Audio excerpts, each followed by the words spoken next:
A year and a half since Ferguson became a hashtag. What comes to mind when you hear the name of the St. Louis suburb that is now known around the world? Let's put it behind us. Let's tackle the work ahead of us. The Ferguson Commission wrapped and left the St. Louis region a list of action items, a way, it said, to move the region forward for everyone. But do we have an actionable plan, the leadership, the will to do it? Can we afford not to? Stay tuned. So we're going to do the show. Stay Tuned brings together local experts, journalists, civic leaders, and regular people to have tough conversations for a stronger St. Louis. Add your voice to our conversation, and you're at the table as we stay on top of current events and go deeper, bringing more light and less heat to the issues that matter. From the 9 network of public media in Grand Center, this is Stay Tuned. 5 months ago, the Ferguson Commission released its final report. And as 2015 rolled into 16, the Commission stopped its official duties. So what became of the 189 calls to action featured in the report? A new organization called Forward Through Ferguson is now tasked with bringing together St. Louis area organizations to make the change the Commission called for. Wednesday night, Forward Through Ferguson held a public panel discussion and outlined its plans for the steps ahead. But has optimism waned for the wide-scale changes called for in the report? The Riverfront Times posed the question if Missouri Governor Jay Nixon ignored the Ferguson Commission in his last State of the State address. And others online are showing their skepticism. James Kay says, from poverty to professional plan from the Ferguson Commission is just a reformulation of the rags to riches myth. So is change still possible? Does everyone even think it's necessary? What will it take to make a better STL region, and are we up for the challenge?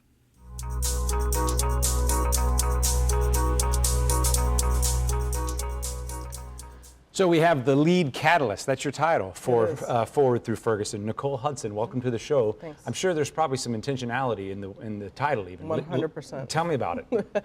So one of the things that we wanted to do in the design of Forward Through Ferguson is kind of give everybody who works with us that name of catalyst.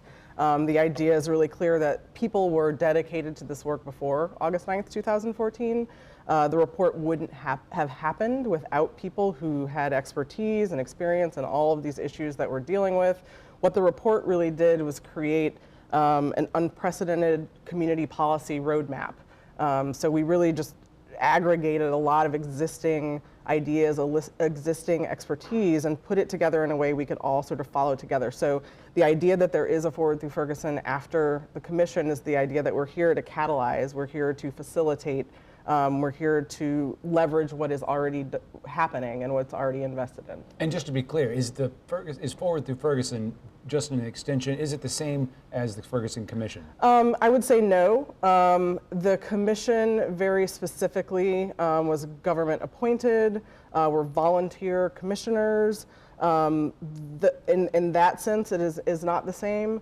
What I do think is that when it was time for the commission to sunset, when we started talking about transitioning, we had very strong feedback from the community and also from some of the commissioners that there were some muscles that the community, the region started to exercise in the process of putting together the report. The idea of radical listening, the idea of collaboration, coming together at tables that we hadn't sat at together before, that people weren't ready to let go of. So in the sense of the principles and the ideals that the commission started to bring out in the region, I would say that it is a continuation of that.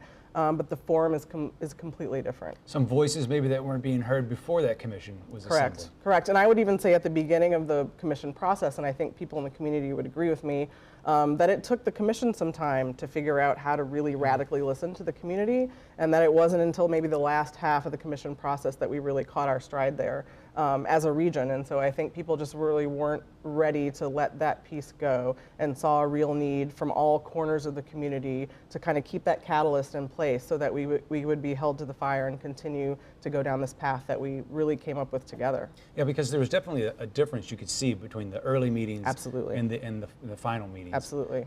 Is it just listening? Is this just a place for people to vent?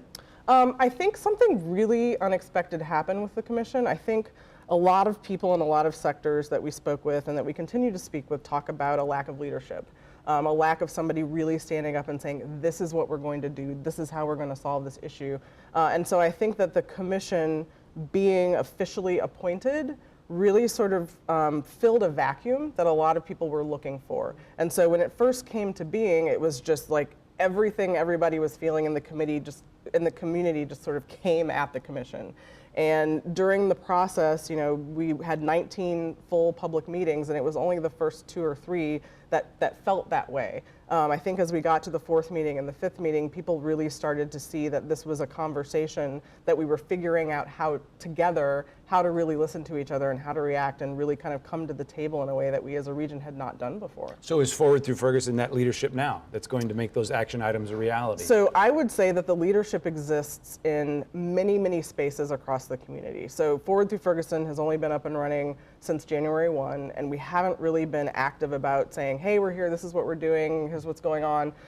We've kind of been taking care of a lot of dotting of I's and crossing of T's, but even in that space, we've been inundated with people calling us saying, we've adopted these calls to action. We're doing this work. We've already been doing this work. We're aligned. We're adopting. Yes, we know that all 47 of the signature priorities have some sort of official engagement around them, and many of the other calls to action as well. So really what we're here to do is to fill in the gaps, to kind of foster that leadership, help people who've stepped up see how they're aligning, help them align further, and really keep that racial equity lens and the policy focus that was key in the report at the forefront for everybody. So let's stop right there. What do you mean when you say racial equity lens? Because we've seen some things on social media, people chiming in and saying, we did the survey that Forward Through Ferguson had, and when I got to racial equity lens, you kind of lost me. Yeah. We saw that this week on Twitter and other places.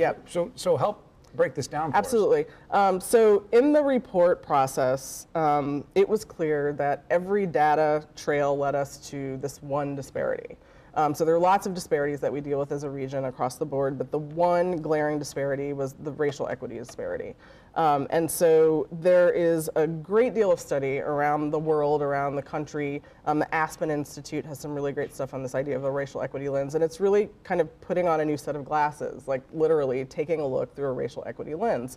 And so in the report, we have a call to action that's one of the signature priorities, and it essentially asks you to ask a few questions. Who does this disproportionately impact? Does this unintentionally impact a specific group of people, and are we leaving somebody out? And so really just asking those basic questions is a start, but doing things like disaggregation of data, understanding that at the end of whatever policy or the end of whatever program that you see specifically who's benefiting, who's missing out, who's not represented. And so that idea of looking at things through that racial equity lens is something that we see as key important to moving our region forward. We put a path toward racial equity as the subtitle of the report intentionally, because we knew that if we left it out of the title, that we wouldn't talk about it. It all comes back to race. It's uncomfortable, it's charged, nobody wants to talk about it, but that's what it comes down to every single time. And if the moral imperative of how our children are being left behind and our families don't have opportunities and our neighbors are disproportionately impacted by many things, if the moral imperative is not enough, St. Louis is leaving $14 billion in gross domestic product on the table because of these disparities and opportunity for our people in our region. So there are many reasons why that is the thing that we need to deal with in order to truly look at moving forward in a generational way.